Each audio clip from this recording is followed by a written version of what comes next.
Karena itu oleh kuat kuasa Roh Kudus-Mu kami mohon hari ini kami dimampukan bukan saja untuk mengerti firman Tuhan, tapi lebih dari itu kami dimampukan menjadi pelaku-pelaku firman-Mu. Hati setiap hati yang sungguh disiapkan untuk pemberitaan ini, Tuhan jauhkan semua penggoda pencobaan. Biar dalam damai-Mu kami belajar firman Tuhan. Kami rindu pada firman-Mu. Berfirmanlah bagi kami Tuhan. Di dalam nama Yesus firman yang hidup itu kami berdoa. Amin. Mari silakan duduk semuanya. Bapak Ibu saudara-saudara, shalom. 3 malam KKR KPI di sini. Tema dan subtema diambil dari surat Filipi pasal 3 ayat 7 dan ayat yang ke-10. Karena itu saya mau pakai 2 ayat ini menjadi bahan perenungan firman untuk kita. Filipi 3 ayat 7 dan ayat yang ke-10. Yang sudah dapat katakan amin. Amin, betul. Separuh tidak buka Alkitab juga amin. Itu tipu itu. Oke, Filipi 3 ayat 7 ayat 10. Ayat 7 sama-sama baca. Tetapi apa yang dahulu merupakan keuntungan bagiku, sekarang kuanggap rugi karena Kristus. Ayat 10, 1, 2, 3. Yang ku kehendaki ialah mengenal Dia dan kuasa kebangkitannya dan persekutuan dalam penderitaannya, di mana aku menjadi serupa dengan Dia dalam kematiannya. Demikian firman Tuhan. Berbahagia setiap orang yang mendengar firman, memelihara dan melakukan dalam hidup setiap hari. Shalom. Kuat sedikit shalom. Kalau hari ini Tuhan Yesus berdiri di sini, bisa disentuh, bisa diraba, bisa diajak bicara, saudara minta apa? Hari ini Tuhan ada di sini, bisa disentuh, bisa diraba, bisa diajak bicara. Saudara minta apa kira-kira? Minta apa? Minta apa? Kok keselamatan Dia suka sih? Minta apa lagi? Saudara mulai kebingungan kan kalau Tuhan benar-benar ada? Ini serius. Saya bayangkan kalau Tuhan ada di sini, yang anak muda dong akan bilang, Tuhan, yo foto dong. Pas itu dong upload, baru tulis bersama Yesus di KKR Jalan Nangka. Gaya sekali. Yang orang-orang tua dong akan minta umur panjang, rumah, oto, cucu. Bayangkan. Tapi saudara tahu, Simeon ketika menunggu lama-lama ketemu dengan Yesus. Waktu berjumpa dengan Yesus, Simeon minta apa? Minta apa? Minta mati. Sekarang Tuhan, biarlah hamba-Mu pergi dalam damai sejahtera, karena hamba telah melihat keselamatan yang daripada-Mu. Surga lebih baik atau dunia lebih baik? Yakin? Betul-betul yakin? Amin. Berarti surga lebih baik dari dunia? Amin. Kalau begitu siapa mau pergi sekarang? Saudara mulai ragu kembali. Jadi ini mendahului kita pun tema. Apa yang kita bilang untung, justru itu adalah kerugian. Lalu sekarang saya bicara tentang kehadiran Yesus, dan saudara agak ragu-ragu dengan Yesus. Lalu sampai mau rugi. Ikut Tuhan Yesus itu untung kok rugi? Yakin? Betul-betul yakin? Coba sebut 2 keuntungan ikut Tuhan Yesus. 1. Mantap. 2. 2 penderitaan senang. Wih, menderita senang ya. Wih, mantap. Saya belum sampai di situ. Yang mau menderita angkat tangan. Saudara tahu, salib itu identik dengan penderitaan, tapi tidak semua penderitaan adalah salib. Petrus bilang begitu. Kalau saudara baca surat pertama, Petrus dikasih tahu, salib identik dengan penderitaan, tapi tidak semua penderitaan itu salib. Kalau kamu dianiaya oleh karena nama Tuhan, itu sebuah salib bagimu. Tetapi pencuri mangga porkenapa pokok, itu salib. Pencuri ayam porkenapa pokok, itu salib. Di sekitar Jalan Nangka ini ada yang biasa curi ayam. Nah, yang biasa depo ayam hilang, coba angkat tangan. Coba cek depo anak laki-laki. Jadi saudara, penderitaan itu identik dengan salib, tapi tidak semua penderitaan itu adalah salib. Jangan sampai kita ada menderita karena kita punya kebodohan. Kita berurusan dengan petugas koperasi. Di sekitar Jalan Nangka sini juga kenal petugas koperasi. Dia harian atau mingguan? Lalu saudara menderita karena dia datang-datang terus. Makanya jangan pinjam. Itu dia persoalan. Saya memulai hal-hal awal untuk menolong kita memahami apakah kita betul-betul mau menyelami ini tema atau tidak. Karena tema ini kutipan langsung dari firman yang kita baca. Yang menarik dari manusia adalah kalau minta untuk Tuhan itu alasan terlalu banyak. Tapi kalau minta untuk keuntungan senang sekali. Contoh, saudara akan diberi kesempatan untuk jadi gubernur Nusa Tenggara Timur periode 2080 2000 berapa? Mau kau tolak? Mau kau tolak? Siapa yang diantara kita bilang, aduh Pak, jangan saya. Aduh, saya rasa tidak enak lah di RT RW dong, tidak enak. Mau jadi gubernur, tapi ini saudara akan diberikan kesempatan jadi manusia terkaya di Indonesia. Tolak? Tolak? Aduh Pak Pendeta, kenapa mesti saya? Saya perasaan dan James Riyadi dan Erhartono dong saya perasaan. Saudara akan jadi perempuan tercantik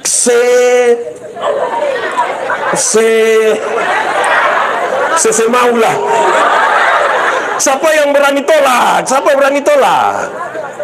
Siapa yang berani tolak? Oh Pak Pendeta, kenapa mesti saya? Saya perasaan sekali dengan putri Indonesia Pak Pendeta. Kalau yang untuk itu dong kita mau berebut-rebutan, berdoa minta pergumulan tambahan. Di persekutuan doa yang ada di sekitar di dalam ini yang jalan angka sepotong ini, persekutuan doa terlalu banyak. Nanti kalau untuk mau yang enak-enak ini pergumulan minta ampun banyak. Tapi ketika bilang Anda diminta untuk menjadi majelis periode 2024-2027, mau lihat mulai turun tuh suara tuh. Separuh langsung bilang, aduh kenapa mesti saya, aduh saya rasa tidak layak. Jadi kalau untuk dunia pun kita berlomba-lomba, waktu bilang mau melayani Tuhan, banyak orang merasa tidak pantas, mulai menurun. Sekarang kita mau bicara untung rugi ini, tapi ikut dia saja kita belum mau berani. Lalu saudara bilang, saudara, ini perayaan, ini acara dilakukan di sekitar perayaan Paskah. Ada 3 pertanyaan yang gampang-gampang jawab, yang 2 boleh jawab, yang ketiga renungkan saja, tidak usah jawab. Karena dia punya pengaruh yang serius bagi tema dan untuk hidup kita. Pertama, apakah saudara percaya kepada Tuhan Yesus? Percaya? Kedua, apakah saudara percaya pada kebangkitan Yesus? Ketiga, tidak usah jawab.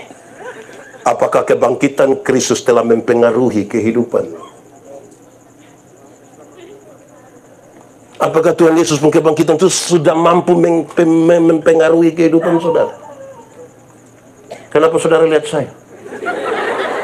Karena itu serius untuk direnungkan. Bertahun-tahun kita bikin perayaan Paskah. Bertahun-tahun kita bikin itu kebangkitan itu.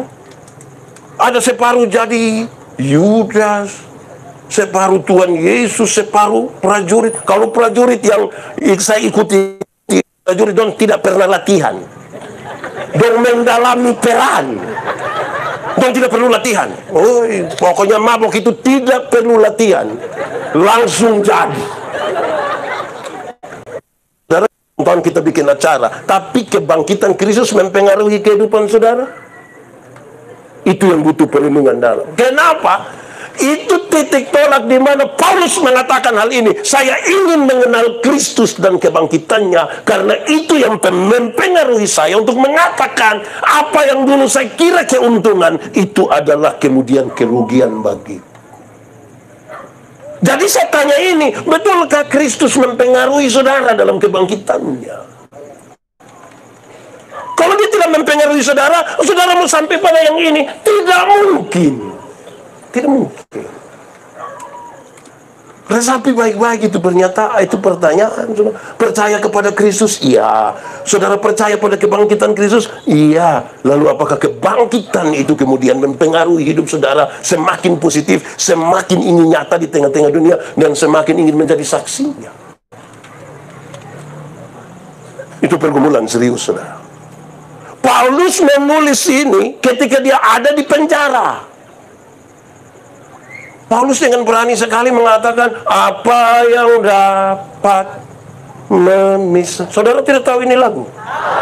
Nah, kenapa suruh saya solo? Apa yang dapat memisahkanku dari kasih-Mu, Tuhan sahabatku. Kelaparan, penderitaan, tak satu pun, tak satu. Mantap. Yang mau lapar mau. Wih, saya rasa berat juga. Terpaksa lapar iya, mau lapar belum tentu. Mau menderita, renungkan berulang-ulang, karena kita mau menghidupi ini tema. Paulus bilang begini, saya belum masuk di sini. Paulus bilang begini, penderitaan ringan yang saya alami tidak bisa dibandingkan dengan kekekalan yang Tuhan kerjakan bagi saya. Bagi Paulus penderitaan itu ringan-ringan saja kalau dibandingkan dengan keselamatan yang Tuhan buat. Paulus, saya coba periksa penderitaan Paulus yang dia sebut ringan-ringan itu seperti apa. Satu, Paulus pernah tenggelam di laut. Ringan. Supaya kalau ada yang bilang ringan, so ikut beta POEBA. Beta lepas dia di situ. Paulus pernah dicambuk. Dalam tradisi cambuk Romawi itu satu kali hukuman cambuk karena pukul kira-kira 39 kali. Di ujung cambuk itu ada paku atau gading yang melengkung begini, kalau kena isi diangkat bawah. Ringan. Ada yang mau? Paulus pernah masuk penjara. Ringan. Kalau ada yang bilang ringan, sebentar otot satu lewat, tolong lempar. Pas ada Pak Polisi, tangkap. Ringan. Lalu kenapa Paulus bilang ringan? Ini yang pertanyaan paling besar. Paulus bilang begini, yang kita alami, yang kita rasa paling berat dalam hidup ini, belum bisa dengan Kristus yang tersalib mati bagi kita. Tidak bisa dibandingkan. Tidak bisa. Tidak ada kasih lebih besar dari kasih seorang sahabat yang mau mati bagi sahabat-sahabat. Tidak ada. Saya pendeta ini kalau dapat kabar, Pak Pendeta ada orang mati, kita pergi ini orang menangis, itu satu yang ikut juga menangis. Kas mandi mayat dia juga ikut mandi. Kas pakai putih hitam dia juga hitam putih. Kas masuk di peti dia juga mau masuk di peti. Kita bawa pergi kuburan dia ikut. Pas mau kos turun di situ dia sengaja jadi ikut. Itu baru mendampingi, apalagi mati ganti. Itu yang Paulus bilang. Yang kita pun menderita sekarang tidak bisa dibandingkan. Tidak bisa. Mari kita lihat beberapa hal. Paulus harus menyampaikan itu. Kenapa? Paulus pada titik tertentu dia harus bisa membanggakan diri. Dia seorang anak muda. Bukan muda biasa. Muda air-air. Bukan air biasa. Air tergenang. Jadi itu di posisi yang sangat hebat. Dari segi pengetahuan tentang ilmu pengetahuan, Paulus hebat. Soal hukum Taurat, bukan sekedar hafal, melakukan. Anak muda yang air-air ini di kalangan para pemimpin agama sudah sangat terkenal. Dia punya visi yang paling luar biasa. Dia ingin betul-betul menegakkan ini hukum Taurat. Apa kurangnya dia? Dia adalah seorang yang merupakan murid dari Gamaliel yang hebat sekali. Sudah bisa untuk dibanggakan ke belum? Sudah bisa ke belum? Hukum itu jadi 613 pasal, dan 613 pasal itu ada penjabaran kira-kira ribuan peraturan hidup setiap hari, dan Paulus berusaha melakukan itu semua dengan baik. Kurang apa lagi dia? Bagi dia ini hal yang sudah bisa membanggakan dirinya. Tapi ketika perjumpaan dia dengan Kristus, ini yang dia bilang. Apa yang dulu saya kira itu keuntungan, itu yang paling membuat saya harus pasang dada. Justru itu yang menghalangi saya berjumpa dengan Kristus. Itu kesombongan karena dia menaruh dia pun diri terlalu kuat di situ. Saudara tahu, banyak orang sangat rohani tapi kesombongan rohani terlalu tinggi. Betul? Dia ada di sini. Ada. Nah, dia pakai baju warna putih. Aduh, kesian dia kayak. Jadi kita berselimut di yang rohani-rohani itu bukan untuk mengatakan tentang Tuhan. Mari kita cari hal-hal kecil. Ada orang bersaksi itu. Saudara kalau ingin bersaksi, 95% bicara tentang Tuhan, tinggal 5% bicaralah tentang dirimu. Supaya orang ingat Tuhan, lupa kita. Jangan bangun dan bangun mulai, itu hari yang tukang pencuri ini, itu hari yang tukang mabok ini, itu hari, dia soman 2 jam kok. Tinggal 2 menit baru dia bilang, untung Tuhan saya jadi begini. Hasilnya, orang ingat dia, lupa. Satu saat dia berdiri di sini, orang yang lihat bilang, bosan lihat begitu, itu tukang pencuri. Karena yang dia ngomong, dia pun pencuri, sampai lupa kasih karunia Tuhan yang besar di dalam hidupnya. Kalau saudara ingin bersaksi ringan, kasih tahu, masa lalu saya buruk, dan karena buruk saya malas cerita. Mau dengar yang buruk-buruk supaya apa? Tapi yang saya ingat Tuhan mengerjakan 1, 2, 3, 4, 5, dan sekarang saya jadi begini. Puji nama Tuhan, orang memuliakan Tuhan dan ingat. Jangan bersembunyi di balik hal-hal yang kira-kira rohani sekali, tapi kita penuh dengan kepalsuan. Amin kok. Hal yang ringan-ringan, bersaksi, pegang tangan deh orang. Kita ini, saya di gereja saya tegur beberapa orang. Kok di bagian pegang tangan saya ini, itu hari yang belum COVID, kok betul boleh pegang tangan. Ada 2 cara pegang tangan yang betul sepakat, betul-betul. Don't datang pegang tangan yang betul, dan pemuka di orang lain. Nanti, kasihan saya begini. Di sini ada yang begitu, yang pegang tangan yang kita tapi omong di orang lain, ada. Dia ada di sini. Ibu-ibu atau bapak-bapak? Ibu-ibu. Itu faham apa dong? Masa kau pegang tangan yang kita kamu ngomong di orang lain? Nah saya siapa? Kau terasa terhina apa tuh? Kedua, pegang tangan yang betul suka itu yang dan datang dan sorong ini sah. Lu mau tes beta kok? Lu pegang tangan itu ya tulus sedikit, kalau tidak mau begini. Sorong ini. Najis kah? Kita lalu apa juga? Dan saudara-saudara, kadang-kadang kita nih bikin kita pun diri kayak apa kuah? Kita lalu bikin diri inti. Di sekitar jalan nangka sini ada di sini. Coba semua lihat dia. Kenapa semua lihat ke sini? Jadi saudara-saudara, ini yang apa yang dulu saya kira paling membanggakan bagi saya sebagai warga negara Romawi, dia bebas dari hukuman harusnya. Tapi dia tidak mau. Ini tidak membahagiakan saya. Perjumpaan saya dengan Kristus telah meruntuhkan. Saudara tahu kenapa ada orang sombong? Kenapa ada orang tinggi hati? Jawabannya ringan, karena dia suka lihat ke kiri dan ke kanan.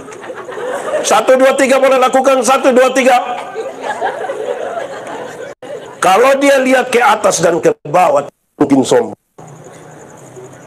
Kalau dia lihat ke atas, dia akan tahu saya bukan siapa-siapa. Mau bisa banding kita pun hidup dengan Tuhan? Bisa. Tapi ketika dia lihat samping kiri kanan, kan yang dia lihat tetangga, yang dia lihat dia pun teman angkatan. Waktu dia lihat begini kan dia bisa ukur. Dulu sekolah pintar bapak, sekarang gembel. Beta dulu sekolah begini-begini sa bapak ma apa? Karena dia lihat kiri. Beta mau tanya saudara, di sekitar ini jalan nangka lebih banyak lihat kiri kanan atau lihat atas bawah? Oh kalian sudah tahu. Orang yang suka lihat kiri kanan itu kan suka banding-banding. Nanti tetangga yang beli kulkas, dia yang kedinginan di rumah. Orang lain yang beli motor, dia yang tidak tidur di rumah. Saya suruh dia istri anak picek, kamu picek dulu. Kenapa? Tahu dia kredit kokes. Ini orang punya urusan. Kesombongan itu terjadi karena orang tidak melihat kepada Tuhan. Orang melihat pada dirinya dan dia kira itu cukup. Itu yang Paulus bilang, ini memalukan. Ini menjadi halangan. Bahkan kalau saudara baca ayat 7, 8, 9 sampai 10, sampah yang menghalangi perjumpaan saya dengan Kristus. Barang siapa mau mengikut aku, harus menyangkal dirinya, memikul salibnya, dan mengikut aku. Menyangkal diri itu artinya bukan saya, tapi bukan saya, tapi ini. Siapa yang paling banyak sini jemaat mana? Ebenezer. Siapa yang bangun itu Ebenezer Oeba? Dong akan bilang bukan saya, tapi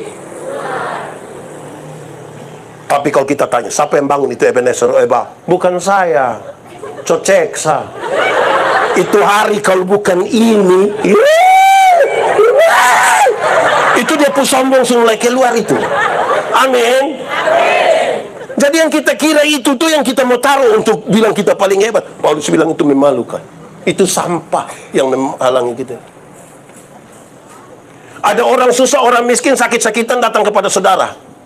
Singkat cerita, saudara tolong dia sukses, dia sembuh, dia bawa kesaksian itu kemana-mana. Orang-orang diberkati dengan kesaksian itu. Lantas berita itu sampai ke telinga saudara. Saudara akan ngomong apa? Untung Tuhan atau untung saya? Itu hari datang sini semua mati, Pak. Untung. Lihat kita pun sombong mulai keluar. Dalam hal persembahan kadang-kadang kita sombong. Kadang-kadang kita sombong. Ada satu orang dia kasih persembahan, dia lipat dia putih jari dan begini.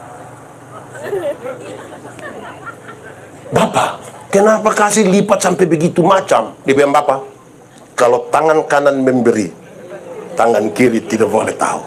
Saya bilang, mantap, tapi saya tahu. Pendeta tahu apa? Itu pasti 1000. Makanya Bapak, kalau dia 100.000, berani begini. Berani. Kadang-kadang di ujung. Taruh begini bersengaja batuk. Memberi saya pakai kesombongan. Kasih 250.000 untuk bantu Ame sini. Oh, terima kasih untuk keluarga Manobe yang telah menyerahkan 250. Keluarga Manobe bangun, kau bilang terima kasih. Kita pun sombong dong mulai keluar. Ini yang Paulus bilang apa? Sampah. Yang dulu itu membanggakan saya, ini tidak ada arti apa-apa. Kebangkitan telah merubah dia. Mari kita lihat kisah kebangkitan. Peristiwa kebangkitan itu, ketika kita baca Injil, dia kasih tahu pagi-pagi benar. Kalau pagi-pagi benar itu matahari sudah terbit, kok belum? Berarti dia terang. Waktu itu sudah ada listrik, kok belum? Belum, Baru keluarlah itu perempuan termasuk Maria Magdalena pergi ke kubur itu. Berarti dia pergi pada waktu orang-orang bilang di kubur itu banyak setan. Betul? Betul? Betul? Tidak betul. Di kubur ada mayat, betul, tapi belum tentu ada setan. Itu bisa ada di mana? Di rumah ada setan kok tidak? Di jalan nangka ada setan kok tidak? Di KKR begini ada setan kok tidak? Nah, yang mana?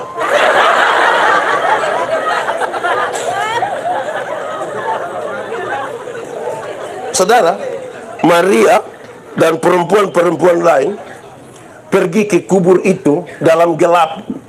Dan mereka sementara juga dalam sedikit ketakutan karena mereka melihat langsung bagaimana Tuhan Yesus itu disiksa, dibunuh mati. Dan siapa yang berani mengaku sebagai orang dekatnya bisa juga terancam hidup. Pertanyaannya, kenapa perempuan-perempuan itu berani pergi ke sana? Kenapa? Karena apa? Omong itu suara tetap jangan. Saya tidak ada karunia kau tahu itu. Karena apa? Oke, cinta cukup. Cinta cukup. Cinta itu apa? Cinta itu yang CINTA. Banyak yang sakit hati gara-gara itu kata. Cinta itu bukan karena kedekatan.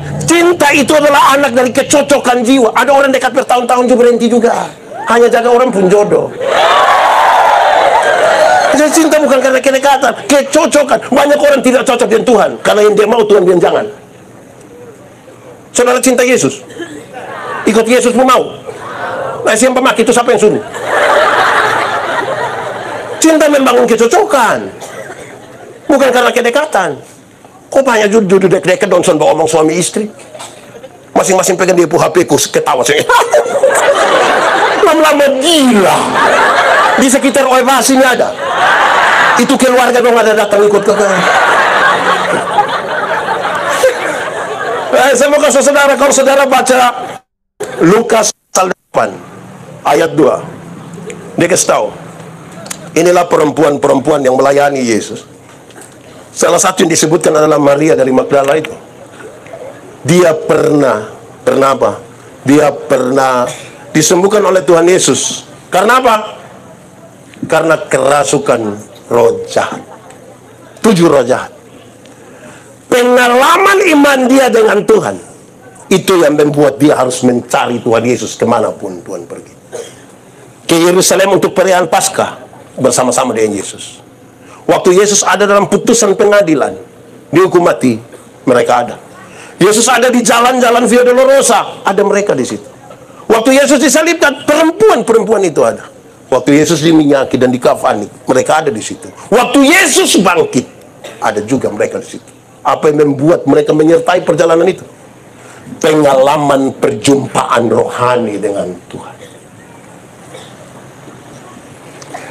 Kalau saudara tidak punya pengalaman perjumpaan secara pribadi dengan Tuhan, harga kita dengan Tuhan Yesus ringan, murah,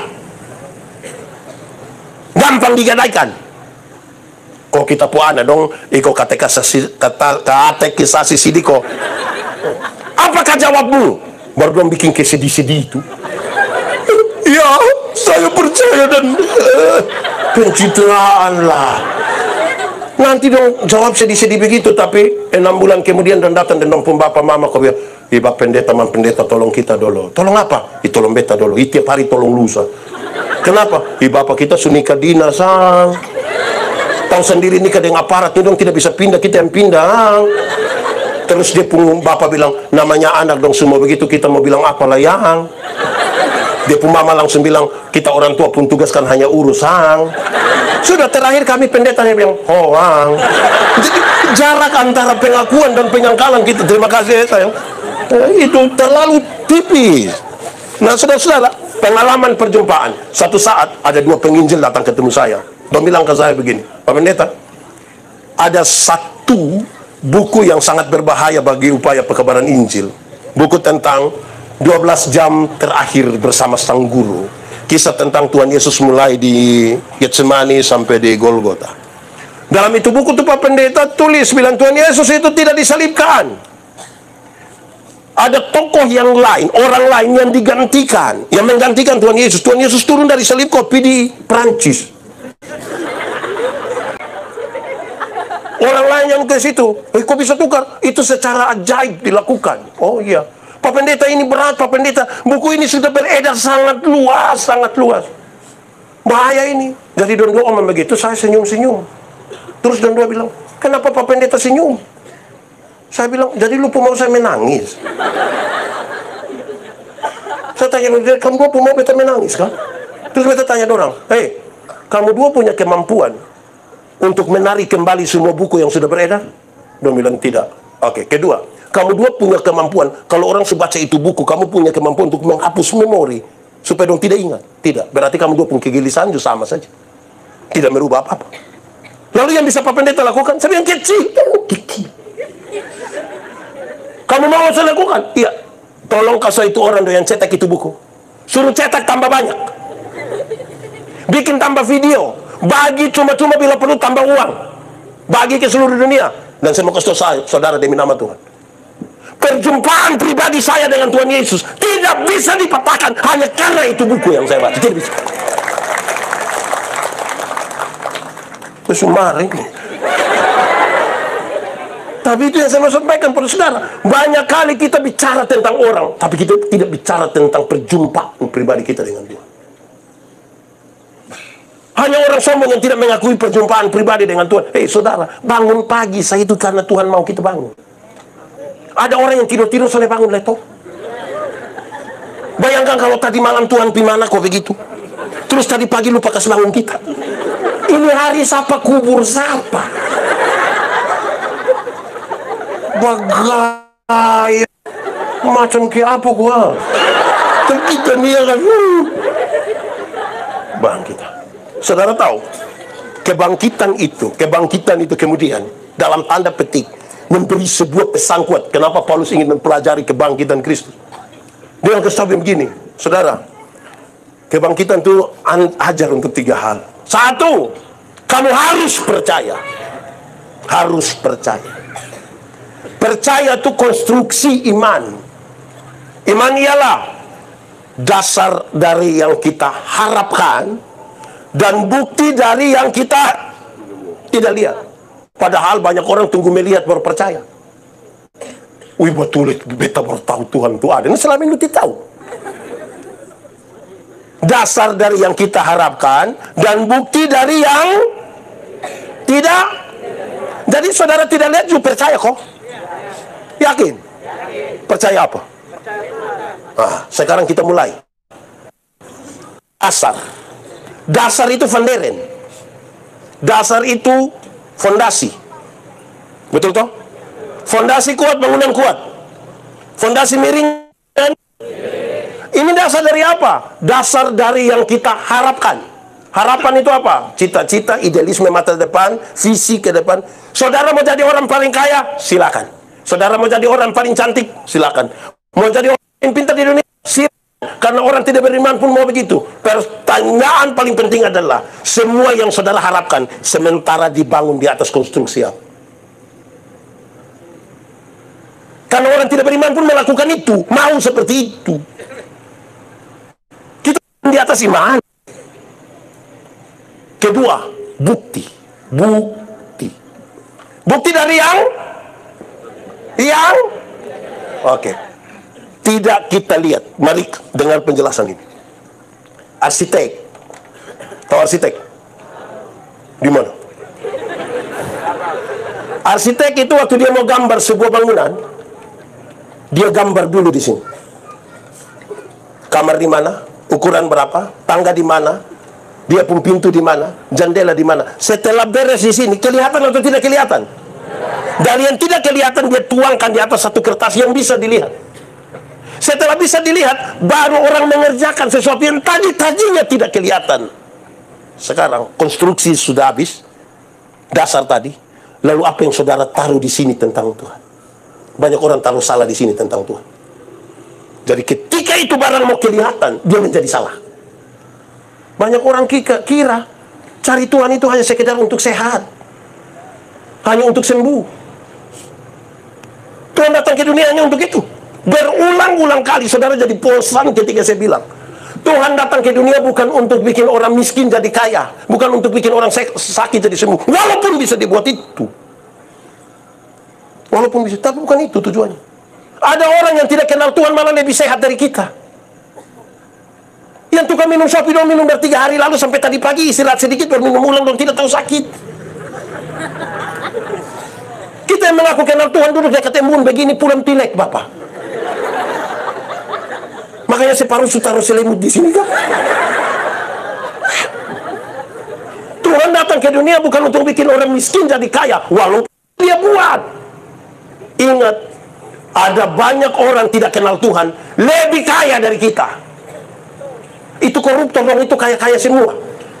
Dong rumah 2, 3, 4, 5 sampai tidak suka tinggal dong rumah dong tinggal di penjara sana. Tapi dong kaya-kaya.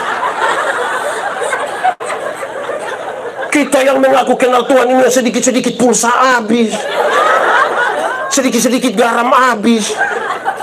Mau beli sepatu atau pakaian untuk Paskah, saya pakai tanya di itu, Mas, yo bisa bayar 6 kali kok.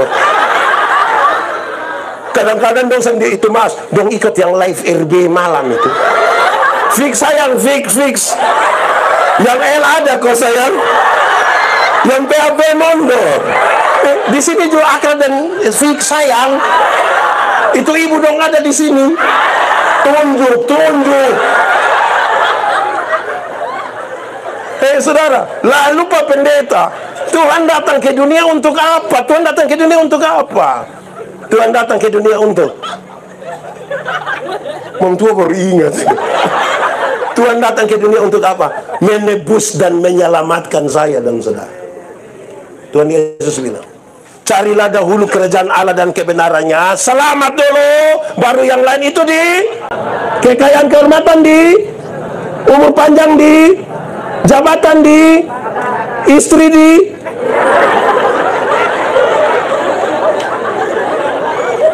Itu yang Paulus bilang. Hei, sekarang kamu harus percaya, membangun dasarnya. Sekarang bangunan yang paling tinggi di Kupang itu apa sih? Aston. Oke, saudara lihat Aston. Pernah lihat Aston? Di mana? Di sana? Tinggi ke pendek? Bagus ke tidak bagus? Oke, saya kasih tahu saudara ini dalam konstruksi iman. Saya kasih tahu saudara, dengar. Aston kemegahannya, tapi saudara tidak tahu di mana titik-titik terkuat dari itu bangunan.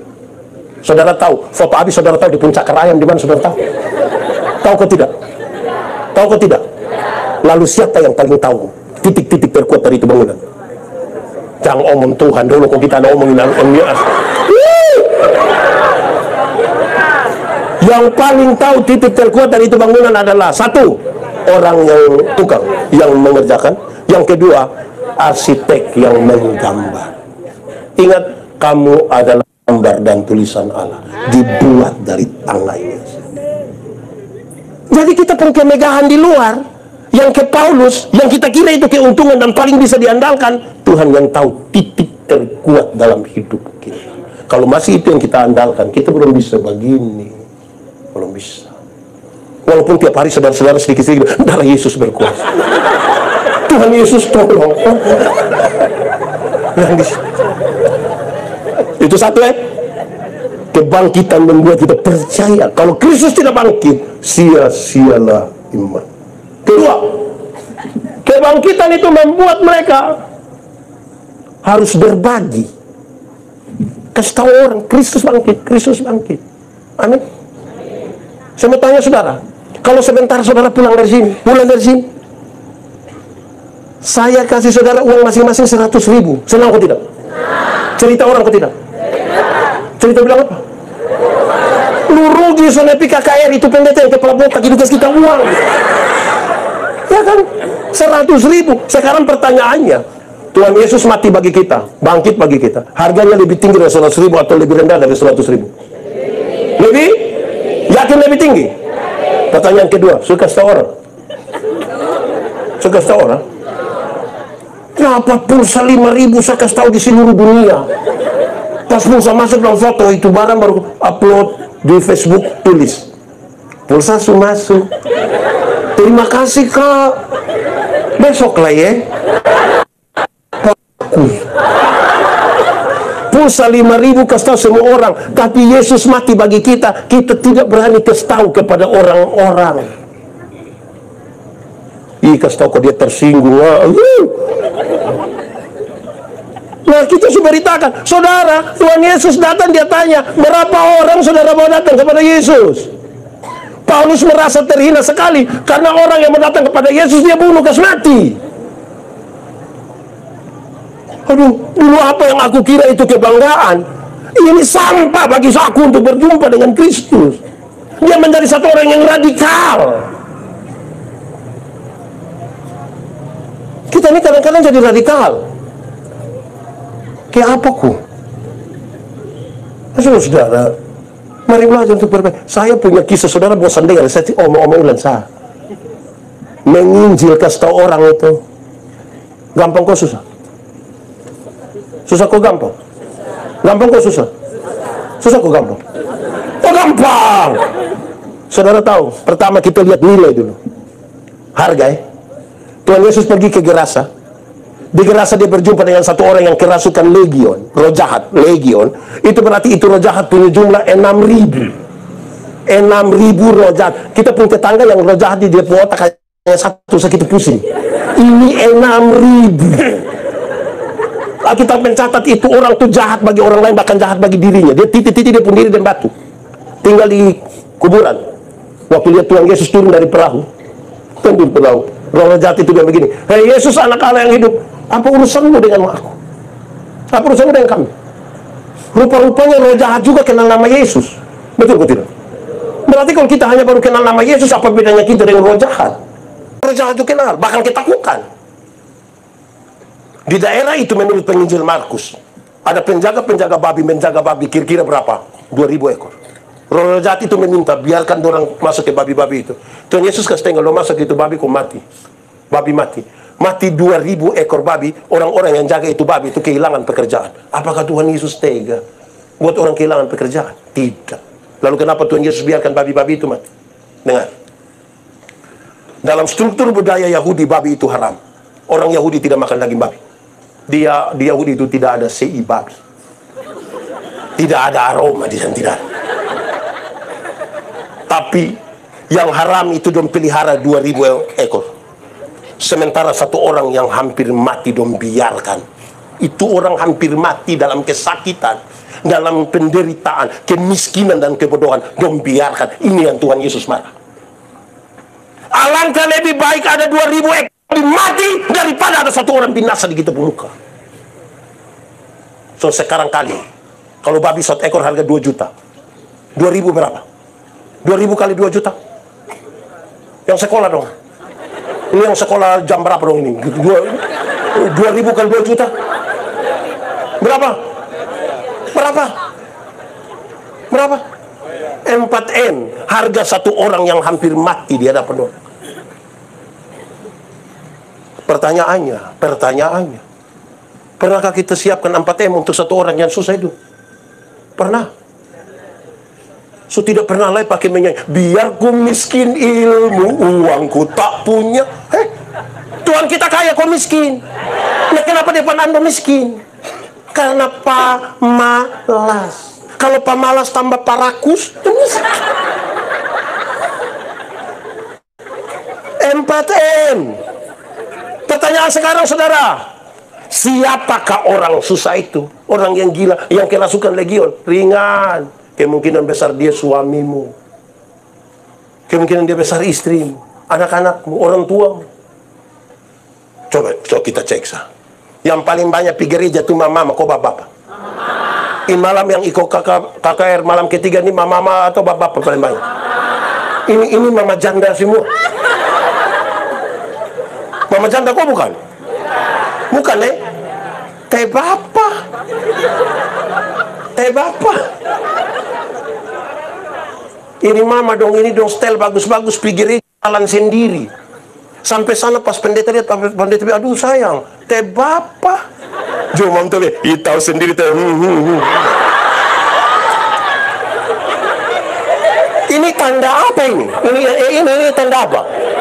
Tanda gila. Nah, setelah dia begitu kenapa ambil resiko? Jadi saudara kita hidup ini yang Paulus bilang. Ya, pergilah dan kabarkanlah Injil, kasih tahu. Saya ingat saudara, saya pergi pelayanan di Atambua, pulang malam pakai bis malam, tahu sendiri ke Sinar Gemilang itu dia punggas oto ngeri. Saya duduk bahasa Belanda yang ada laki-laki satu kan dua umur kurang lebih sama, sama beta lebih. Saudara jangan tambah sembarang, beta baru bilang beta lebih bisa. Duduk dekat dia, ini oto kan lari kencang toh. Terus beta bilang begini, Bu, kira-kira kalau ini otot tabalik kok kita mati, Bu yakin masuk surga kok tidak? Dia bilang sembarang sudah. Berarti dia tidak punya kepastian. Terus beta bilang dari dia, Bu, beta dulu begitu, beta takut. Mati ini surga kok neraka, tapi setelah beta tahu Tuhan Yesus lahir untuk beta, mati untuk beta, bangkit untuk beta, naik ke surga untuk beta. Sekarang beta yakin, mati dimanapun, kapanpun, dengan cara apapun, beta yakin pasti masuk surga. Kenapa kakak bisa yakin begitu? Kok kita manusia berdosa, yang kita bisa pergi surga dan kita pun dosa kok. Wih, kalau begitu kakak tolong doa kasih beta dulu. Beta dan dia berdoa di atas oto sambil jalan. Kedua, beta pulang dari Kaineno. Kaineno itu 15 km dari Uinlasi. Tidak usah cari di Google. Saudara bisa tersesat kembali. Oh, itu tanpa dulu waktu beta melayani di memang masih susah ya waktu itu. Musim hujan kok kita pi itu anjing sata tanam. Gitu kan dia waduh.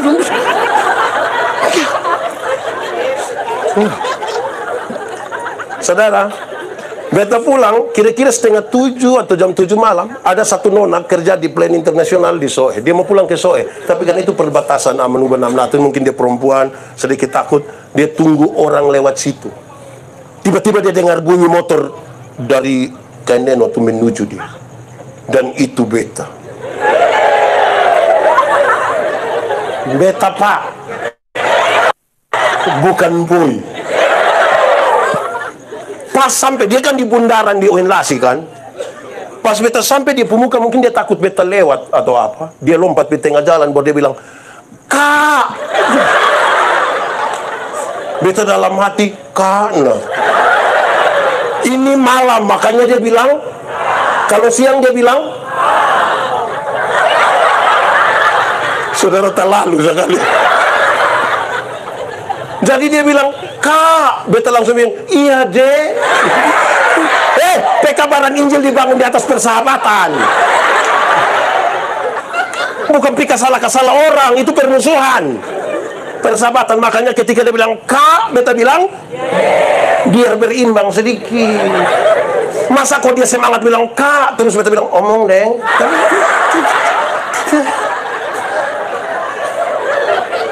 Dia, "Kak." "Iya deh." "Kakak mau pisoe?" "Iya." "Boleh kita sama-sama?" "Kenapa tidak?" Kita dua sama-sama naik motor masing-masing. Beta ambil kiri, dia agak tengah. Sampai di motor masing-masing. Beta rem nyusul nggak apa-apa.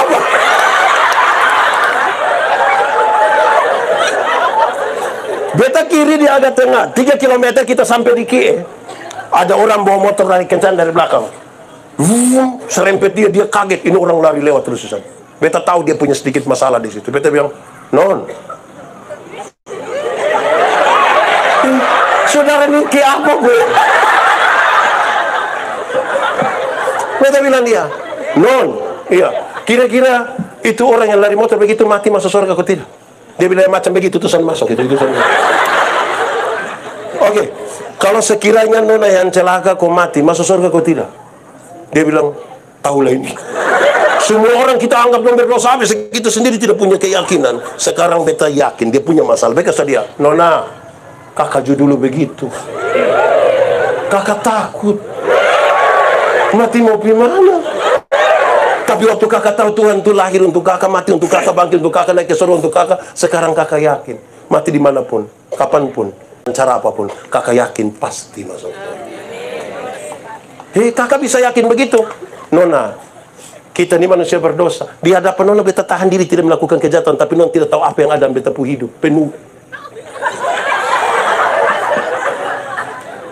Ya, betul. Kan kita pun pikiran. Siapa yang berani kasih tahu beta? Dari pagi sampai ini detik ini pun pikiran lurus semua. Coba tahu. Kita ini siapa? Oh iya betul Kalau gitu kakak berdoa kasih beta Oke. Kami dua berdoa di atas motor sambil motor jalan. Tapi kami dua tidak tutup mata. Berani kami dua tutup mata, kami dua akan selesai.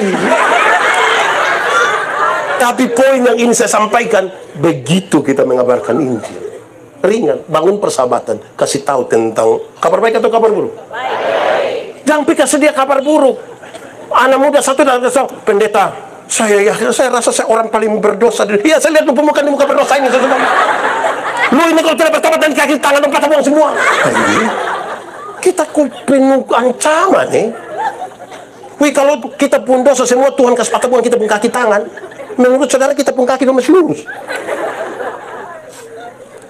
Injil itu pembebasan.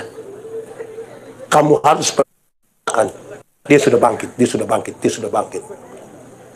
Ketiga, mereka yang mengalami kebangkitan Kristus adalah mereka yang harus yakin seyakin-yakinnya untuk bersukacita. Sukacita dan senang sama kau beda. Sukacita dan senang sama kau beda. Beda kau sama. Sama kau beda. Beda kau sama. Beda kau sama. Beda. Kok dia pun tulisan saya beda. Beda nah. Revo. Dengar. Senang itu urusan kepuasan yang kita terima. Tapi sukacita urusan dengan sikap kita terhadap keadaan. Ada sesuatu yang kita dapat dari luar senang, tapi sukacita adalah sikap terhadap keadaan. Menyangkut senang, Alkitab berkata, ingat, ada waktu untuk senang, tapi ada waktu untuk. Jadi kalau saudara sementara senang sekarang, ingat, sedikit lagi susah. Kalau saudara sementara susah sekarang, mungkin sedikit lagi mati. Dan kita juga tidak tahu kita mati lagi. Tapi menyangkut sukacita, Alkitab berkata, bersukacitalah senantiasa. Waktu kamu senang atau waktu kamu. Tapi ingat, ada banyak orang cari Tuhan hanya untuk cari kesenangan, bukan cari sukacita. Dia menyanyi untuk dapat kesenangan dan kepuasan diri, bukan sukacita. Senang itu bagian dari sukacita, tapi senang itu bukan sukacita. Sama ke ban itu bagian dari oto, tapi ban itu bukan oto. Supaya jangan pernah naik ban kira sudah naik oto. Kalau senang yang kita cari, dunia bisa berikan bagi kita. Uang yang banyak membeli kesenangan, tapi tidak dengan sukacita. Sukacita hanya bisa kita temukan di dalam Tuhan Yesus. Itu yang Paulus bilang. Apa yang dulu saya kira itu paling membanggakan, sampah bagi saya, menghalangi saya dengan Kristus. Dia ingin mengalami kebangkitan Kristus. Makanya tadi saya tanya, saudara yang merayakan kebangkitan Kristus, dia punya pengaruh pada hidup saudara atau tidak? Kan itu yang Paulus renungkan. Serius itu, saudara. Kenapa di sini? Kita mengenal dia. Saudara kenal Tuhan Yesus? Kenal dia sebagai apa? Harus tanya ulang-ulang, saya ini kenal betul-betul atau tidak? Kalau tidak, kita beresiko besar. Kita kira kita ada pada jalannya, padahal ternyata tidak juga. Sekarang, saudara-saudara, apakah yang paling membuat kita untung sekarang? Satu, surga. Yang lain itu, iblis pun bisa berikan bagi saudara. Hanya satu yang iblis tidak bisa berikan bagi saudara, yaitu masuk surga. Coba tanya iblis bisa bawa beta pergi surga? Oh, iblis itu tahu. Ya. Nah sekarang, saudara-saudara, ini menjadi catatan yang serius bagi kita. Paulus mengatakan yang sangat baik. Paulus menulis ini di dalam penjara. Pak Pendeta, Paulus masuk penjara karena pencuri kok? Tidak. Bikin kejahatan serius? Tidak. Paulus masuk penjara karena coba-coba percaya pada Yesus dan memberitakan Injil. Dia ditangkap masuk penjara. Sekarang saya tanya saudara, ini percaya Tuhan semua? Benar-benar percaya? Sudah siap? Masuk penjara? Kayak menurun.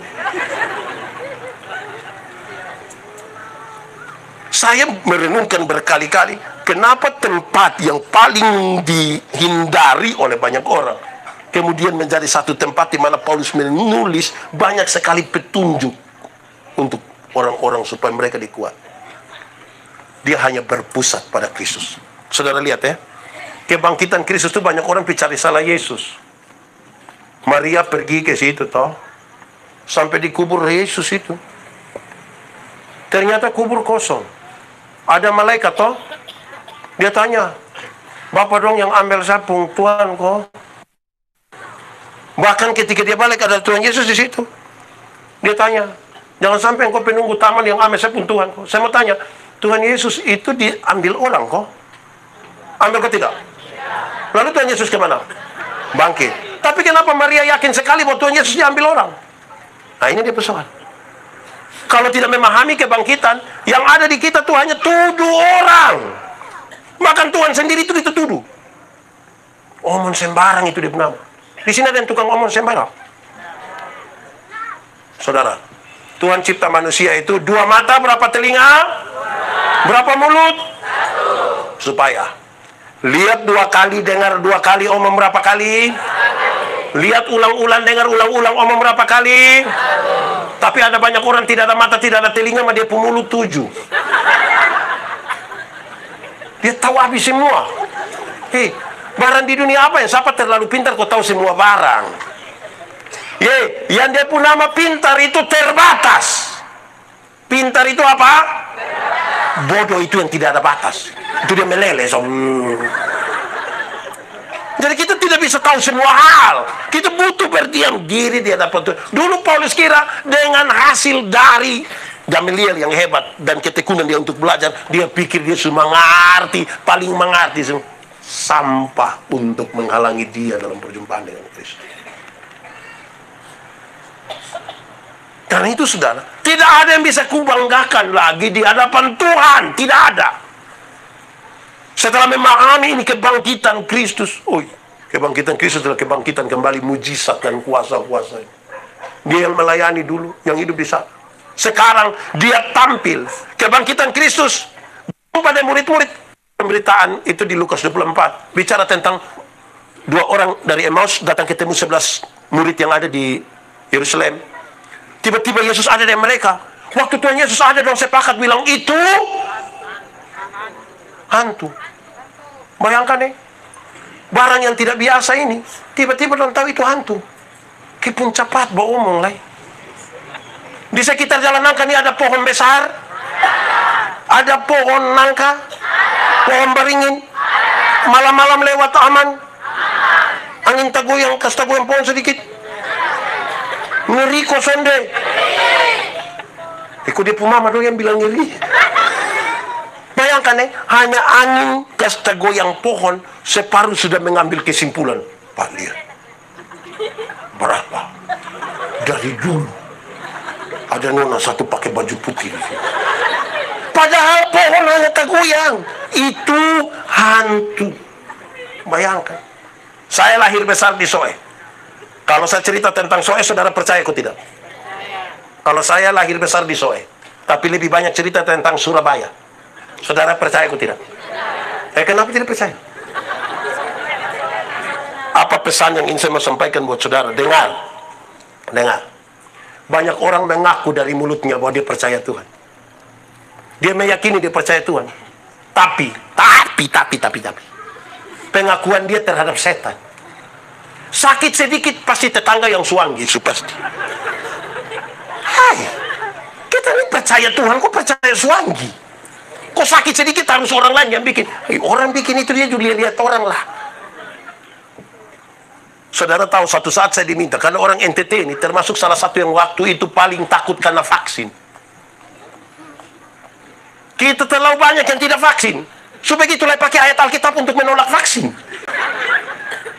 Terus ketika saya diminta untuk bicara, saya berdoa berkali-kali, Tuhan tolong kasih kepada saya hikmat, supaya saya tidak salah bicara, dan kemudian menjadi persoalan dalam pengakuan iman saya dan selanjutnya. Saudara tahu Tuhan buka sesuatu bagi saya. Apa itu? Saya berdoa berulang-ulang menggumuli sesuatu, dan kemudian saya tahu. Saya bertanya, supaya tidak ada yang bilang kamu nanya.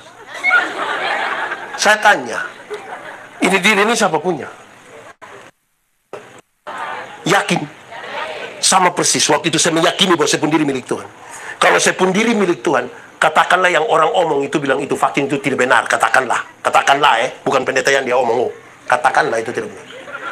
Ini diri yang Tuhan punya, itu barang yang tidak benar, itu memasukin tidak ada pengaruh sama sekali. Karena dia tidak bisa menembus kuasa Tuhan yang ada pada saya. Amin. Ini mengaku berdoa, takut vaksin. Lalu kita mau taruh kita pun hidup di mana? Akhirnya mau terbang pelayanan tidak bisa. Mau ke mana? Kas tunjuk yang 3 kali, beta kalah sudah kalau begitu. Padahal Tuhan bilang pergilah, mau pergi ke mana? Kan lewat itu pintu dan tanya, teh vaksin. Terus kita bilang, teh vaksin lain anesa. Jadi saudara-saudara, mari kau tunduk baik-baik di hadapan Tuhan. Periksa, ini tubuh siapa punya?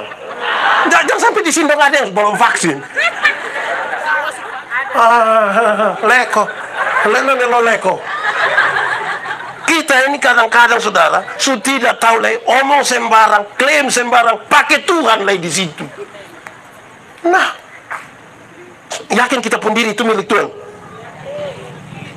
Saudara baca Injil Markus, di akhir dari kisah Markus dia bilang, tanda-tanda ini menyertai orang percaya.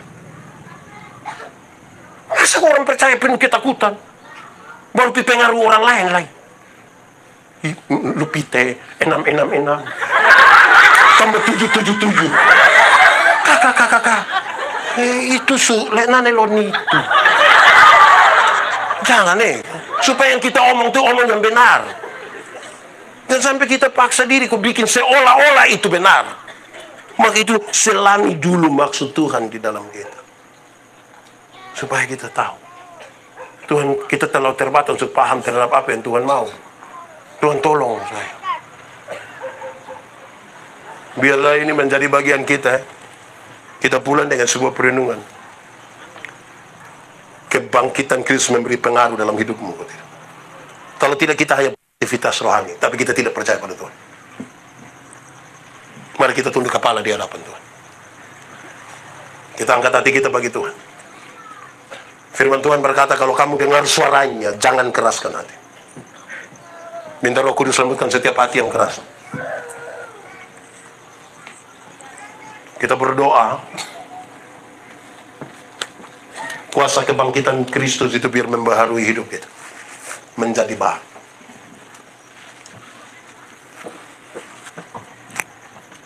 Tunduk kepala dan masing-masing berdoa. Katakan sesuatu dengan jujur kepada Tuhan. Ingat, manusia bisa kita tipu, tapi Tuhan tidak bisa kita tipu. Dia melihat sampai kedalaman jiwa kita dan dia sudah tahu siapa.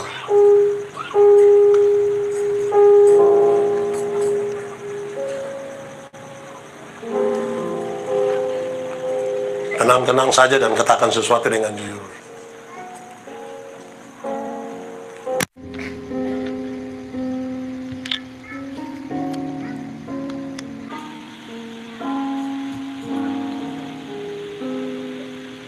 Rasakan kasih-Mu Tuhan, ku rasakan kuasa-Mu Tuhan,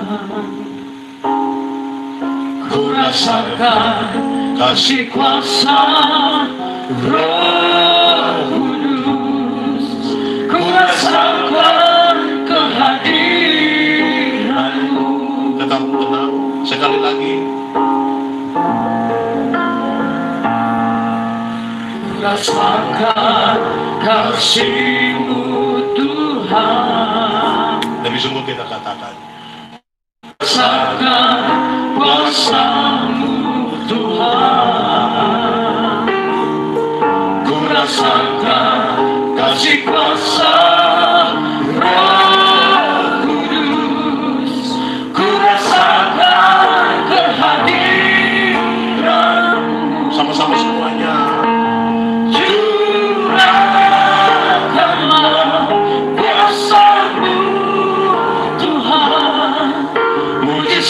Terjadi di tempat ini,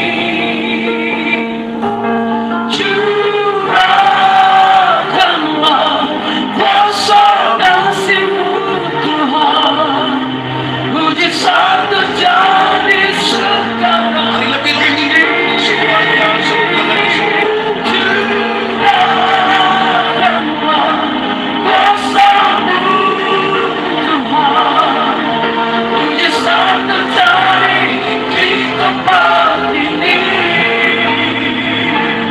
Curahkanlah kuasa kasih-Mu Tuhan, mujizat terjadi sekarang ini.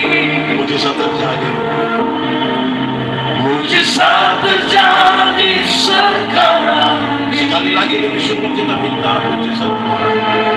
Mujizat terjadi sekarang ini.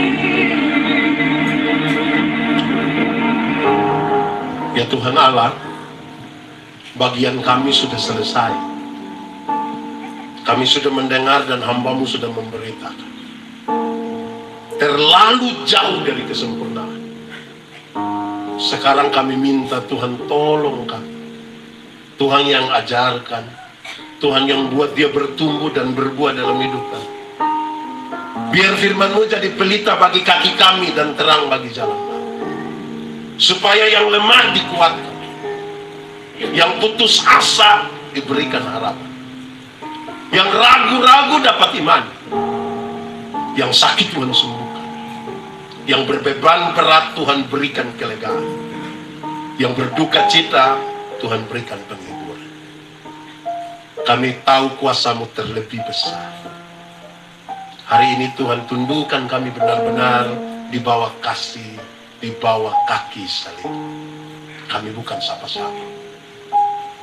Tidak ada yang bisa menampakkan kesalehan hidupnya, karena firman-Mu berkata, kesalehan kami hanyalah kain lapuk yang tidak bisa kami andalkan. Terima kasih Tuhan. Terpuji nama-Mu. Terpuji nama Tuhan. Di dalam nama Yesus kami berdoa. Yang percaya sama-sama kita katakan. Mari beri kemuliaan.